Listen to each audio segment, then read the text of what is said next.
جو ہم نے رسمیں بنائی ہے نا، اتنا کر لیا تو ٹھیک ہو گیا، اس سے حضور راضی نہیں ہوتے۔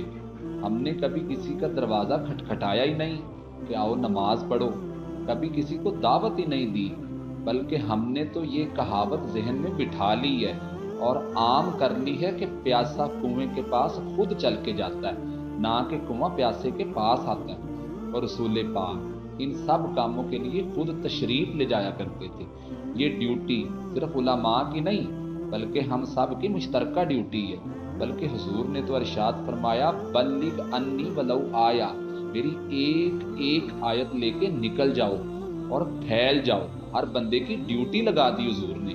اگر کوئی نماز نہیں پڑھتا تو اسے نماز کا کہنا بھی ہماری ڈیوٹی ہے، اور اگر کوئی جھوٹ بولتا ہے، برے کام کرتا ہے، چوری کرتا ہے، تو اسے سمجھانا بھی ہماری ڈیوٹی ہے۔ لیکن ہمیں ان سب چیزوں سے فرق کب پڑتا ہے؟ ہماری تو کوشش ہوتی ہے کہ ہمارا بچہ دنیا میں اچھا کما لے، اچھی زندگی گزار جائے، بھلا حرام ہی کمائے۔ ہمیں اس سے کیا فرق پڑتا ہے کہ اگلے جہان میں اسے جہنم ملے؟ سوچو، ذرا غور کرو کہ میرے نبی پاک صلی اللہ علیہ وآلہ وسلم کس سے راضی ہوتے تھے؟ میرے حضور اس چیز سے راضی ہوتے تھے کہ لوگ نا دیندار ہو جائیں۔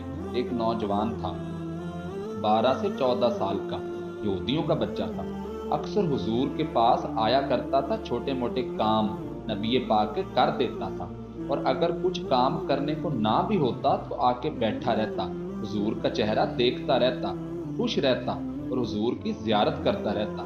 بخاری میں موجود ہے، 2-3 دن وہ نہیں آیا۔ حضور نے فرمایا، معلومات کرو آیا کیوں نہیں؟ صحابہ نے عرض کی، حضور بیمار ہو گیا ہے۔ امام زلکانی نے لکھا ہے کہ وہ گھر میں روز دروازہ دیکھتا، انتظار کرتا۔ بچے کی ماں کہنے لگی، بیٹا جن کا تو انتظار کرتا ہے نا، وہ تو مشکل سے آئیں گے، ہمارا نہ مذہب کا رشتہ ہے اور نہ کوئی اور تعلق ہے، پھر وہ کیسے آئیں گے؟ حضور نے فرمایا، چلو چلتے ہیں۔ جب میرے نبی کریم صلی اللہ علیہ وآلہ وسلم نے دروازے پہ دستک دی، امام زلکانی کہتے ہیں کہ بچہ کہنے لگا، اماں کھولو دروازہ۔ مصطفیٰ کریم آ گئے، حضور آ گئے۔ والدہ نے دروازہ کھولا، نبی کریم صلی اللہ علیہ وآلہ وسلم اندر تشریف لائے۔ نبی پاک کا جو دست مبارک تھا نا، وہ کستوری سے زیادہ مہکا کرتا تھا، اور برف سے زیادہ ٹھنڈے ہاتھ تھے میرے نبی پاک کے۔ نبی پاک جب اس کے پاس گئے، اندر داخل ہوئے تو بچہ رونے لگا۔ حضور نا سرانے والی سائیڈ پہ بیٹھ گئے، اس کا سر اٹھا کے گود میں رکھا، اور جب اس کے بالوں میں حضور نے دست مبارک پھیرا تو اس کی ماں اور باپ کی آنکھوں میں بھی آنسو آ گئے۔ یہ انداز کرم غریبوں کے ساتھ، یہ نوازنا تھا حضور کا غریبوں کو۔